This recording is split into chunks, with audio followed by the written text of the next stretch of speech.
नमस्कार मित्रांनो, स्वागत आहे तुमचं आजच्या या व्हिडिओमध्ये. मित्रांनो, महाराष्ट्र सेट एक्झाम 15 जून 2025 रोजी जी झालेली आहे त्याचा जो पेपर 1 आहे त्याचा क्वेश्चन पेपर सेट ए आहे, त्यातला आज आपण पाहणार आहोत चौथा प्रश्न. प्रश्न काय बघा, summative evaluation is dash in nature.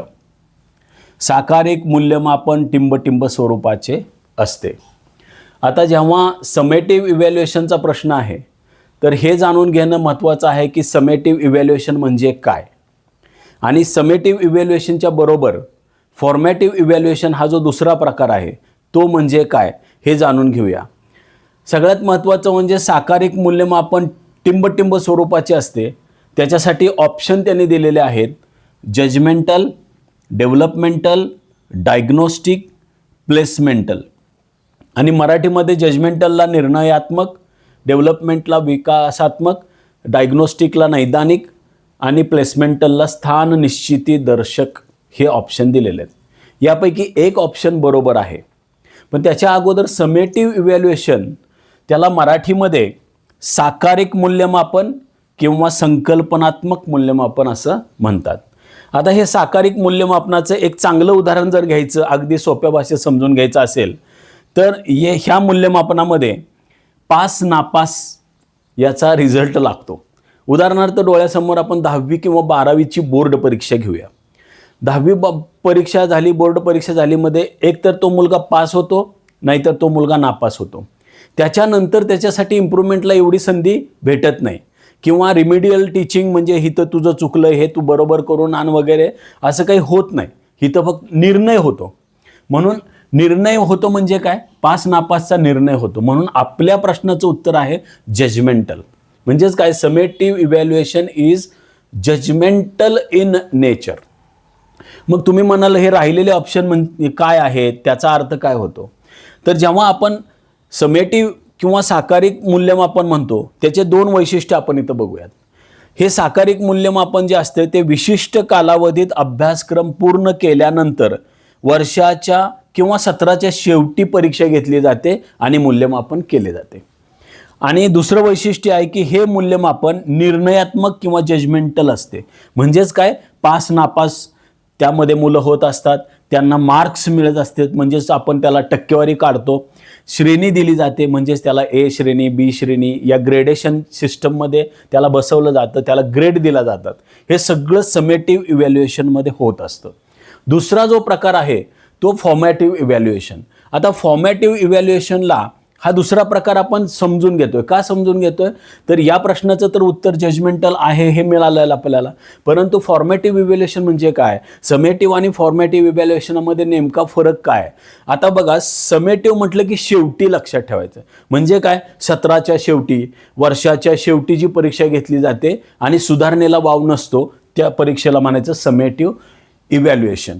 आता फॉर्मॅटिव्ह इव्हॅल्युएशन त्याच्या अपोजिट आहे. म्हणजे काय, मध्ये मध्ये परीक्षा घेतली जाते. म्हणजे काय, समजा हे जे मूल्यमापन आहे ते अध्ययन प्रगतीवर देखरेख करण्यासाठी असते. अध्ययन प्रगतीवर देखरेख म्हणजे काय, एखादी चाचणी परीक्षा घेतली किंवा एक धडा शिकवला, त्याच्यानंतर तुम्ही एक असाइनमेंट दिली, असाइनमेंट मुलांनी लिहून आणली, त्याच्यामध्ये असाइनमेंट चेक केली, त्या असाइनमेंटमध्ये काही चुका असतील तर त्या विद्यार्थ्यांना शिक्षक सांगणार आहे आणि त्या चुका त्याची दुरुस्ती विद्यार्थी करणार आहे. म्हणजे काय, कंटिन्युअस प्रोसेस आहे, त्याच्यामध्ये इम्प्रूव्हमेंटला संधी आहे. पण इथं इम्प्रूव्हमेंटला संधी आहे का, समेटिव्हमध्ये नाही आहे. त्याच्यामुळं हा एक महत्त्वाचा फरक आहे. दुसरं काय, अध्ययन अध्यापनाशी अंतर्गत जोडलेले असते. म्हणजे अगदी विद्यार्थ्याला आपण वर्गात शिकवत जर असेल आणि मध्ये मध्ये विचारले जाणारे प्रश्न असतील किंवा एखादा युनिट शिकवून झाल्यानंतर तुम्ही तुमच्या भाषेत या प्रश्नाचं उत्तर द्या असं जर म्हणालात, त्यांनी उत्तर दिलं, त्याचं उत्तर तुम्ही करेक्ट केलं, तरी सुद्धा याला म्हणायचं फॉर्मॅटिव्ह इव्हॅल्युएशन. याच्यामध्ये ह्याला जे आहे ते स्कोप असतो. बरोबर. तर आता डेव्हलपमेंटल विकासात्मक हा जो पर्याय आहे त्याच्याविषयी आपण बघूयात. विकासात्मक म्हणजे काय, विद्यार्थ्याचा विकास होत असतो. म्हणजेच काय, यालाच रिफ्लेक्टिव्हचंच हे फॉर्मॅटिव्हचंच हे उदाहरण आहे डेव्हलपमेंटल इव्हॅल्युएशन. डायग्नॉस्टिकमध्ये वेगळं असतं. उदाहरणार्थ कुठला तरी विद्यार्थी गणितात वीक असतो, कुठला तरी विद्यार्थी भाषेमध्ये वीक असतो, तर डायग्नॉस्टिक टेस्ट दिल्या जातात आणि निदान केलं जातं की विद्यार्थी कुठल्या घटकामध्ये तो वीक आहे, कमकुवत आहे.